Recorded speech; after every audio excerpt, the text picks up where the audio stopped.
¿Cómo están, estimados amigos de este canal YouTube? Continuamos con esta sección, Mi visión del Perú. Esta vez quiero responder a la pregunta, ¿qué tipo de economía necesita el Perú? En mi opinión. Abierto al debate, como siempre.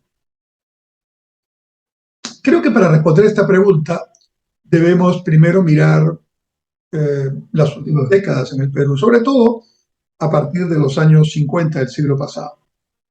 Son, creo que, 70, un poco más de 70 años suficientes para tener una idea ya más o menos qué es lo que puede funcionar, dónde podemos lograr aciertos y qué es lo que no funciona, ¿no? Claramente. Pero además esto no se da de una manera aislada. El Perú no es una isla. Formamos parte de un contexto global y querramos o no, estamos absolutamente interconectados con ese contexto. Lo que hagamos en Perú, en muchos aspectos, afecta al resto del mundo y lo que pasa en el resto del mundo nos afecta. Eso no podemos evitarlo. Bien, empecemos quizás por descartar lo que no parece, por la evidencia empírica, por nuestra propia experiencia y la de otros países, lo que no funciona. Y yo diría que, aunque a algunos peruanos parecería que todavía tienen esperanza en ese tipo de políticas, no funciona y no funcionará en el Perú una política centralmente planificada. ¿Qué es una economía centralmente planificada? Aquella en la que el Estado pretende asumir, pretende, lo subrayo, el rol del mercado. Y entonces el Estado, que son algunos funcionarios, algunos burócratas, y si es un tema en el comunismo, son los burócratas pertenecientes al Partido Comunista, ¿verdad? Eh, los que deciden qué producir, cuánto producir, para quién producir, a qué precio producir. Esas son las preguntas básicas del primer texto de economía cuando se empieza a estudiar. Evidencias de que esto no funciona de manera abierta, explícita y con claros ejemplos, números e indicadores, toda la experiencia de varias décadas de los países de la Europa Central, liderados por entonces la Unión Soviética y también seguidos por otros países satélites que en ese tiempo eran también de tipo comunista: Bulgaria, Rumanía, la entonces Alemania Democrática, la entonces Checoslovaquia, la entonces Yugoslavia. Digo la entonces porque esos países ya no existen, están divididos en muchos países independientes y obviamente están muy lejos de posiciones comunistas en este momento. ¿Qué hacían estos países? Y no solo en Europa Oriental, en Cuba se aplicó este mismo esquema y hasta ahora eh, intenta inútilmente de mantenerlo solamente para que no caiga el régimen, pero la conclusión es que la población está cada vez en mayor pobreza, lamentablemente, porque Cuba es un pueblo lindo, es una eh, gente muy buena, pero lamentablemente está en estos momentos en una situación muy crítica. Y de alguna manera Venezuela y Nicaragua y algunos otros países, está Corea del Norte, por ahí algunos países asiáticos, algunos en África, pero no son muchos, que todavía pretenden seguir con estas políticas estatales que intervienen en la economía, el Estado se apropia de los medios de producción y intenta a partir de eso supuestamente generar mayor bienestar para sus pueblos. Pero claramente esto ha fracasado y ha fracasado, digamos, abruptamente, drásticamente, como para no quedar duda de que eso no funciona. ¿Cuál es el principal fracaso de estas políticas estatales centralmente planificadas? Bueno, aparte de lo político, de lo ideológico, que claramente se puede discutir en otro momento, el pretender que algunas personas, por más iluminadas que se crean, puedan definir la suerte de sus poblaciones y para ello coartar sus libertades, he demostrado que no funciona con la naturaleza del ser humano. La naturaleza del ser humano es una naturaleza en libertad, de, digamos, permanencia en sociedad. Sí, somos personas sociales, pero en libertad. Una libertad que no puede convertirse en libertinaje, de acuerdo, pero en libertad. La libertad en su más amplio concepto, en diversas maneras de expresarse. Entonces, Eso no funciona en un país comunista, porque para garantizar que la gente solo haga lo que el partido dice en el plan, obviamente hay que implantar medidas coercitivas, dictaduras, la fuerza, quien no está de acuerdo, o es expulsado, o es encarcelado, o incluso se atenta contra su vida. Es la realidad. Entonces, esa política no funciona. Y claramente, vayamos a Europa, donde estaban esos países, hoy día algunos de esos ex países de la Unión Soviética se desintegró en el 91 y claramente allí hay, digamos, cerca de 15 estados independientes, algunos de los cuales están muy lejos de posiciones comunistas en este momento y muy lejos políticamente de Rusia, que es el gran país centro que también quedó luego de la Unión Soviética. Eh, Puedo poner el caso de la República Checa, ¿no? Puedo poner el caso de Rumanía, puedo poner el caso de Hungría, que son países, incluso algunos de estos países, ¿no? Croacia, ¿no? Algunos de estos países ya forman parte de la Unión Europea, algunos son miembros de la OTAN, o sea, claramente están, digamos, en el lado occidental, entre comillas, políticamente hablando, y económicamente hablando, se les denomina economías en transición porque tampoco están yendo hacia una economía capitalista, una economía de libre mercado. Y por toda digamos, la experiencia que tuvieron con estos regímenes socialistas, han quedado con algunas estructuras que pueden, para un proceso de libertad y de democracia, utilizarse. Entonces, son economías que están en una mixtura, construyendo lo que yo digo es una economía social de mercado en construcción. Creo que este es el camino en este momento, pero sigo en mi análisis. En Perú no se aplicó un modelo totalmente comunista, centralmente planificado, pero casi. En los años 70, cuando asumió con un golpe militar la Fuerza Armada del gobierno, bajo el liderazgo del presidente del general Velasco Alvarado, se aplicó un modelo en lo económico de sustitución de importaciones, pero en lo político muy parecido, no totalmente, pero muy parecido a estos modelos de centralmente planificados. ¿Y qué pasó? Bueno, esa economía no funcionó porque la inversión respondió adecuadamente, no, funcionó porque el país, como otros países latinoamericanos, se endeudó. Una deuda que no pagó en la década del 70, mientras estaban los militares.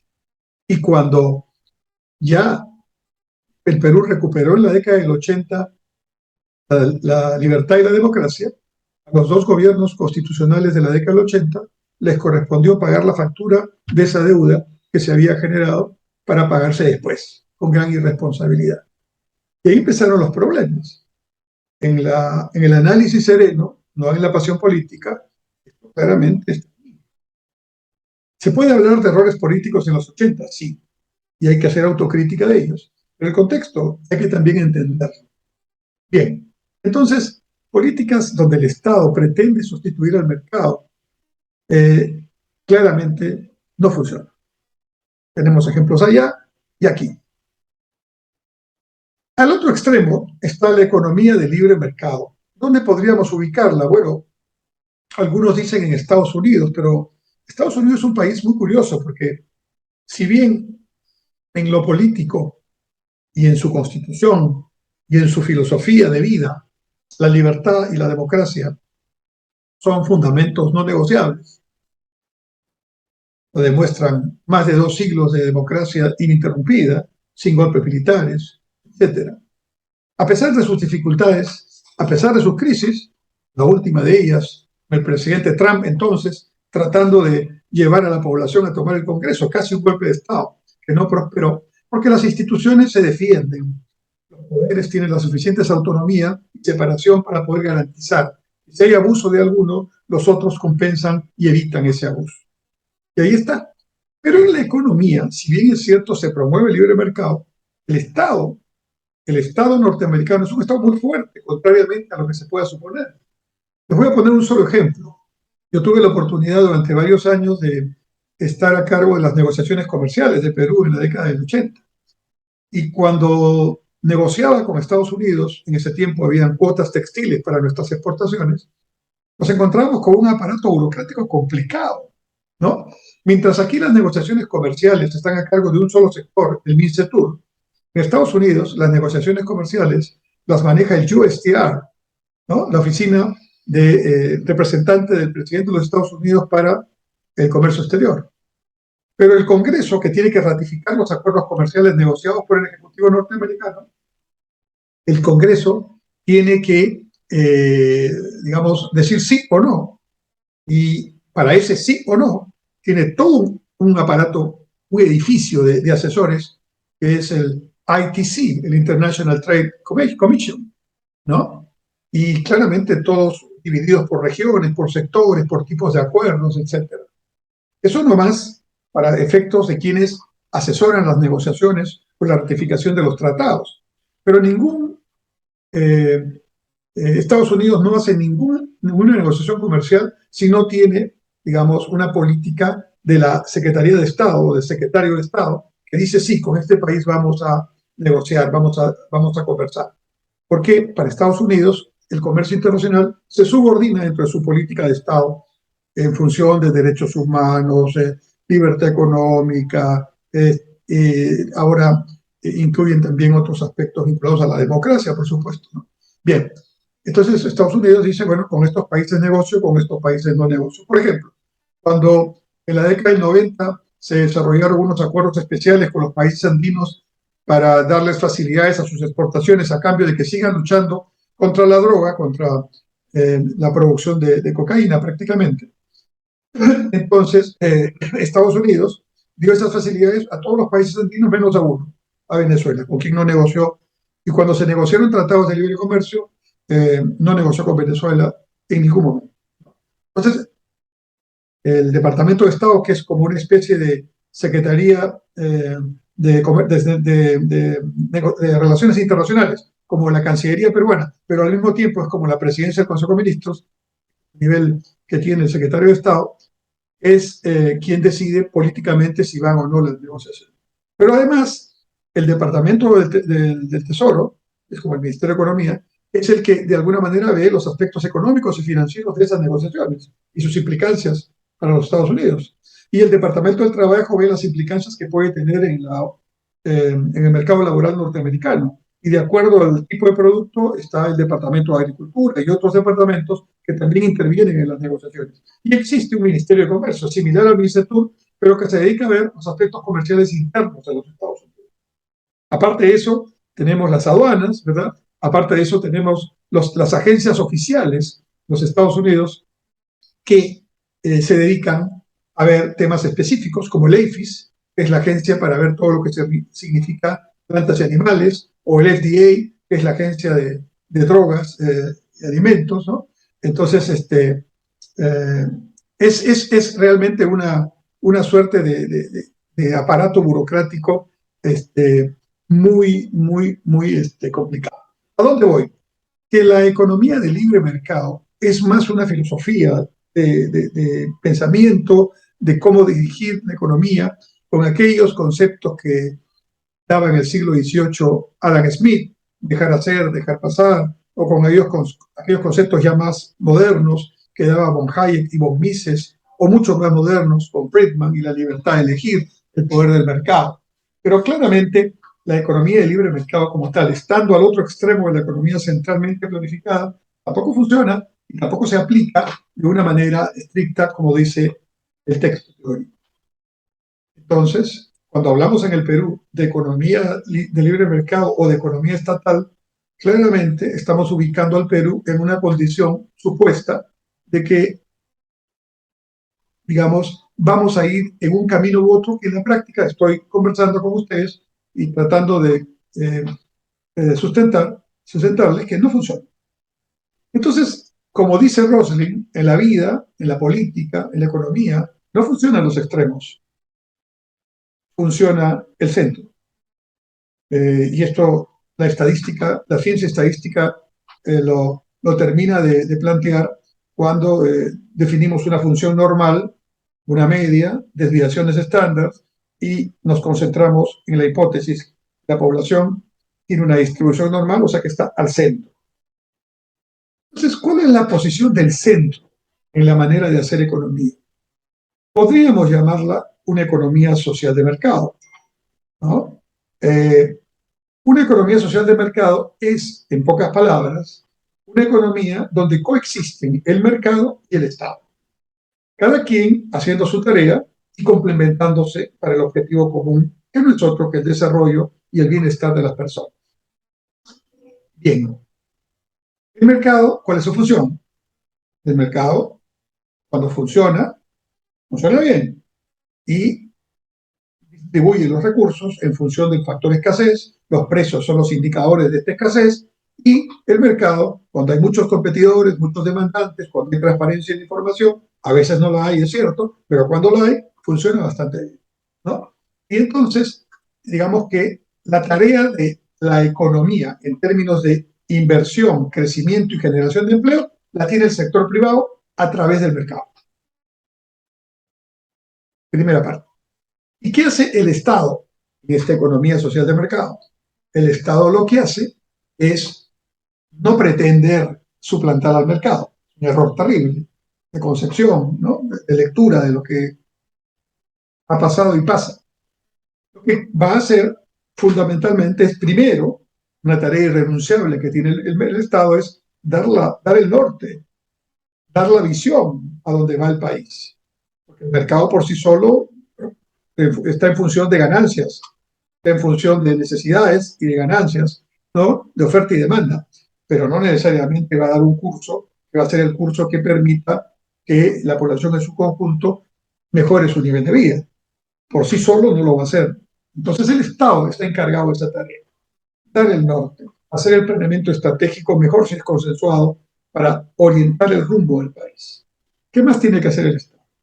Otra tarea irrenunciable del Estado es proveer los bienes públicos que el mercado por sí solo no los va a proveer, sobre todo a los más pobres, ¿no? Y entonces tiene que dar educación pública de calidad, salud pública de calidad, justicia justa, para la redundancia, justicia que sea justa, ¿no? Seguridad ciudadana, infraestructura básica, caminos, puentes, carreteras, agua y saneamiento, electrificación, comunicación, para garantizar que estos bienes públicos lleguen a todos sin importar si tienen ingresos, empleo o no los tienen. La segunda tarea es muy importante. Y la tercera tarea es tener un poderoso instrumento de regulación, instituciones de regulación, reguladores, que le digan a los regulados, que son las empresas, ¿no? Oye, momento, estás aquí abusando, momento, aquí estás en monopolio, momento, aquí estás en una competencia monopolística, momento, aquí me estás haciendo concertación de precios, ¿no? Aquí me estás afectando al consumidor. Y ese regulador tiene que hacer esa tarea. Y para eso el Estado, con reguladores independientes, técnicamente muy dotados y con capacidades y perseverancia en el tiempo, tiene que hacer esa. Finalmente, no por ser el final lo menos importante, el Estado, a través de sus políticas públicas, a través de los impuestos que capta y de las buenas políticas sociales y de gestión territorial, tiene que lograr disminuir la pobreza que queda luego del crecimiento. Yo le llamo la pobreza dura, la pobreza estructural, la que por más crecimiento que haya no va a cambiar. En el caso del Perú, lo expliqué en otro video, porque hay miles de centros poblados, distritos y provincias que están tan alejados y desconectados irracionalmente ubicados que impiden que estos bienes públicos lleguen a ellos. En consecuencia, es el Estado el que tiene que hacer esa tarea. De manera tal que al centro no está ni la economía estatal centralmente planificada, ni la economía liberal, solo el mercado y nada de Estado, son extremos. Al centro está la economía social de mercado. ¿Dónde se aplica la economía social de mercado? Claramente en Alemania, en Austria surgió, en Suecia, yo creo que en varios de los países nórdicos, ¿no? Aquí en América Latina, creo que Costa Rica es el más cercano a una economía social de mercado. Y la idea es que esto debe aplicarse, en realidad, teniendo en cuenta las características de cada país. Por cierto, título tercero, artículo 58, régimen económico de la actual Constitución peruana, en el Perú se ejerce la economía social de mercado. Algunos dicen, esta economía no ha funcionado. No funciona la economía social de mercado porque está en letra en la Constitución, hay que aplicarla. Por eso sostengo que hay que aplicar el artículo 58 de la Constitución y tratar de desarrollar esa economía social de mercado. Y claramente, el factor que no tenemos para lograr eso es un Estado que haga las tareas que acabo de mencionar. Necesitamos un Estado transparente, eficiente y oportuno para lograr que se cumplan estas 5 tareas mencionadas. Y no lo tenemos, ¿no? Tenemos un Estado muy burocrático, tenemos un Estado lento, tenemos un Estado ineficaz y lamentablemente un Estado donde también ocurren muchos hechos de corrupción y de falta de trabajo. Pues ahí está el trabajo. Ahora, claro, ahí no queda el asunto. Hay muchos matices que hay que considerar. De hecho, en la teoría del desarrollo hay aportes muy importantes que se han desarrollado en las últimas décadas. Todo lo que significa el desarrollo humano, los aportes de Zen, ¿no? Todas las críticas desarrolladas por Stiglitz, Krugman, ¿no? Todas las reflexiones que hoy hace Mazzucato, ¿no? Y otros autores que sin duda van llevando, a mi juicio, a lo que es una economía, no importa cómo la llamemos, que está al centro, que busca combinar la participación del mercado y el Estado. Ahora agregaría yo, esta ya es mi cosecha, ¿no? También debemos encontrar una tercera pata a este, que va a ser, desde mi punto de vista, un trípode: mercado, Estado y ciudadanía organizada. Creo que ahí está el gran elemento que falta para lograr que esta economía social de mercado aterrice en países como el Perú y muchos otros en el mundo, porque tenemos una realidad diferente a las economías europeas que la aplican, ¿no? Y que sin duda necesita también tener características peculiares, de manera que la humanidad del desarrollo planteada por Sen y otros, y especificada en indicadores como el Índice de Desarrollo Humano, el IDH, que Naciones Unidas publica regularmente. La competitividad planteada por Porter y otros, y que se especifica en el Índice de Competitividad que plantea el Foro Económico Mundial anualmente. El Índice de Progreso Social son indicadores claros de que vamos juntando elementos, no solamente económicos, sociales, políticos, culturales, que nos permiten decir que el fin del asunto, ¿no?, es lograr, cualquiera que sea tu posición, mi posición, la felicidad de la gente, el bienestar de la gente. Y entonces, lo que primero yo aconsejaría, sugeriría, es reflexionar seriamente sobre el artículo 58 de la Constitución y partir de ahí para no seguir experimentando más. Y decir, mi pregunta inicial, ¿qué economía necesitamos?, cambiarla por una pregunta más específica. ¿Cómo aplicamos la economía social de mercado, que no existe en el Perú, cumpliendo el artículo 58 de la Constitución? ¿Qué falta? ¿Qué hay que hacer para que el mercado funcione mejor y que sea regulado cuando abusa? ¿Qué hay que hacer para que el Estado sea transformado en un Estado moderno, eficiente, transparente, oportuno, como digo? Algunos de ustedes estarán pensando, pero ¿y China? ¿Qué es China en este planteamiento que acabas de hacer? Bueno, yo llamaría a China un ejemplo de un país continente. Hay otros. El continente también es India, Sudáfrica, Brasil, Argentina, Australia, Canadá, Estados Unidos. Pero China es un país continente, el más poblado del mundo, que ha tenido la inteligencia de Deng Xiaoping. Acuérdense de su frase: no importa el color del gato, lo importante es que sepa cazar ratones. La inteligencia, el pragmatismo, diría yo, que hasta ahora se mantiene, de hacer en lo político su comunismo, que no compartimos. Ellos son políticos comunistas. Comunismo no al estilo, la verdad, de los viejos tiempos, de Mao, pero un comunismo que tiene claros problemas de derechos humanos, claros problemas de transparencia en sus finanzas públicas. Nadie sabe si los bancos chinos, que son importantes ahora en el mundo, tienen la sostenibilidad y la solvencia que los bancos de otros países pueden mostrar o no, porque está transparente su situación. En fin, en lo político disentimos claramente, pero la economía china, que es aplicable a la economía china solamente, porque eso es para una economía de ese tamaño, yo diría que su política es de un gran pragmatismo, ¿no? ¿Cómo definiría la política china? Una economía pragmática de, digamos, de aceptación del capital. ¿Por qué? En China hay millonarios, no los persiguen, ¿no? Y esos millonarios son dueños de centros comerciales, pagan sus impuestos, no sé si serán comunistas o no, millonarios, ¿no?